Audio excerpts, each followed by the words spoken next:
The second weekend box office has now been reported for the Fantastic Four. And finally, we can all say that headline that we've been saying before the film came out. It's a fantastic flop. But it's not a guess this time. It's actual reality. The movie's a flop.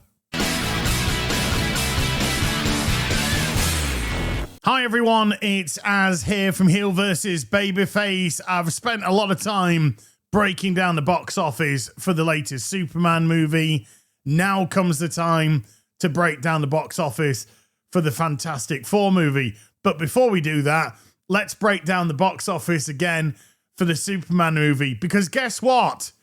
It's not going to make money. Now, even though Superman has held up very well domestically, it's as we said it would be. That international is absolutely appalling and has pulled the movie right down, as this week it went over 550 million, bringing in approximately 50 odd million worldwide. So diminishing returns are in full effect, and it does look like this movie is going to end somewhere between 620, 640 odd million in its box office run, which will not make back its production and marketing budgets at all. Now, Disbrew did an excellent video about this a couple of days back called Marvel Created the Tools for Its Own Destruction. But this can apply to Superman and also why its international market is so low. And one of the reasons that Disbrew discusses in his video is the fact that the international market is looking at American cinema and it's seeing its immorality, essentially. It's not seeing the heroes. It's not seeing the morality. It's not seeing the uplifting nature of what these projects, films, characters should be providing to people. And therefore, they're looking to other countries for that, looking to Korea. They're looking even to China, Japan, where they are doing more classically based heroes, and therefore an international marketplace is relating more with that than they are now our classic heroes like Superman, Fantastic Four, etc. And I think there's a lot of truth in that. You have an absolutely, utterly morally bankrupt Hollywood that don't know how to write heroes, don't know what morality is, or at least their version of morality is so disgusting and perverted, no right-minded person could possibly follow that. I thoroughly advise that you go watch that video and drop Disbrew a sub if you haven't. He does absolutely amazing stuff. I think it's absolutely fair to say an international audience and just people in general, because cinema in itself is down across the board domestically as well as internationally, is going to a cinema and saying, why, well, or saying to themselves, why should I go to the cinema? Why should I go see a cuckold of a man? Why should I go to the cinema and see a masculine female instead? Where is my classic male character? Where is my femme fatale? Where's my... None of this exists anymore. We have men that are subservient, that are submissive, that aren't allowed to be masculine, that aren't allowed to be take charge. We have women exhibiting far more masculine traits and taking on those power roles that were more determined by male characters.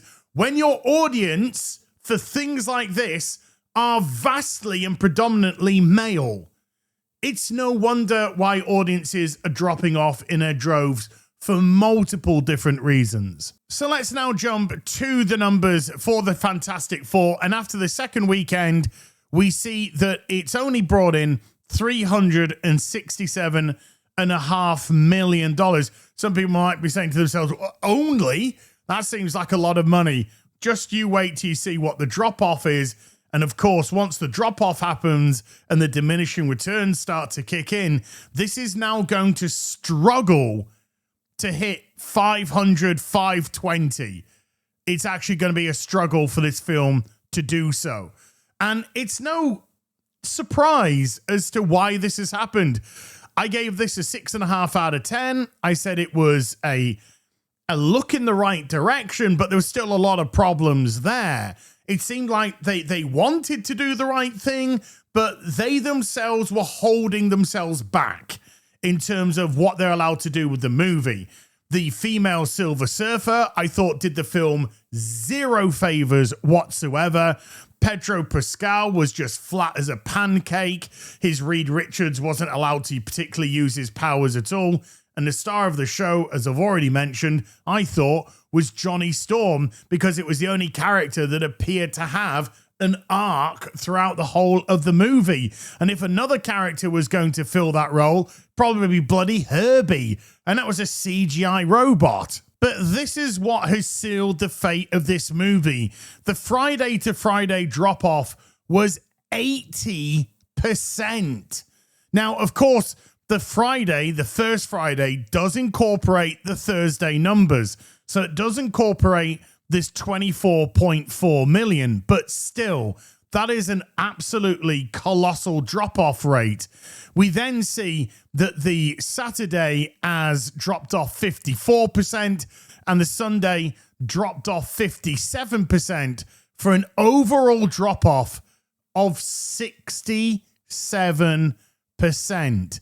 And that, unfortunately, is going to spell disaster for where the rest of this box office goes. And just to add insult to injury, we see here that Jurassic World Rebirth, aka Jurassic Park 7, has brought in $767 million worldwide, coming out only a week before Superman and doing over $200 million more than it.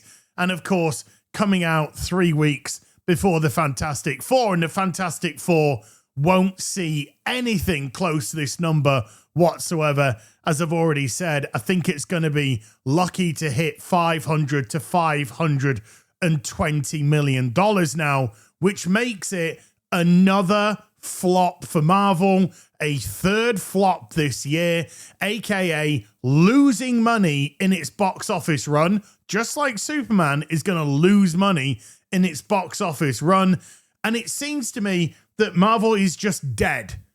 We've been saying this, but it is just legitimately dead at the cinema. I don't see Doomsday hitting $1 billion, and I certainly don't see Part 2 Secret War hitting $1 billion either. I think people are sick. I think they're tired. I think they're done. They haven't got any heroes to root for because Marvel and DC aren't letting their heroes be heroic or be men or be masculine or be assertive. No, no, no. They've always got to remain reined in because we don't want that toxic masculinity raising its ugly head. And of course, this also comes at a detriment to female characters because female characters can no longer be vulnerable or flawed, and therefore they must be perceived as perfect in every instance, never making any mistakes. Ergo, they have no journey to go on. And Marvel's latest TV show, Ironheart, their hero was a criminal, murdering, thieving, stealing thug that ended with her making a literal deal with the devil so that she could selfishly get what she wanted. Again, is it any wonder you are losing your audiences in the droves? Because who could look at this type of thing and say, yes, these are the type of men that I want to support. These are the type of women that I'm interested in. These are the heroes for me to look up and aspire to. The only people that aspire to these levels of heroes are ones that overdose on fentanyl. If this July just gone was meant to determine the fate of the superhero film, let's just be honest with ourselves, that fate was decided a long time ago. Marvel should have wrapped things up with Endgame and left it a substantial amount of years before attempting to reboot. And DC have never been able to get things off the ground with their universes because they just want to go from 0 to 60 and they don't want to do the proper prep build-up work, establishing their characters before putting them together in some sort of bigger event. as nerds that we all are, we tend to put more significance on these characters which we love. Maybe not the ones on the screen, but at least the ones that were written by amazing writers and drawn by incredible artists for decades. But the truth of the matter is, the normie has seemingly walked away from this much, much easier than we would ever expect them to have. And so here we are, with July gone, Superman out, Fantastic Four released, neither of them going to make their money back at the box office. They're going to have to rely on post-sales to maybe, possibly push them over the line. The interest in these so-called heroes is likely coming down to an all-time low for cinema goers, as I think they're desperate for something different. And the one thing that the Western film industry can't give you is different. And maybe that's why the East is flourishing right now. And I don't blame people for that. I'll see you in the next video. You take care. Goodbye, Baloo.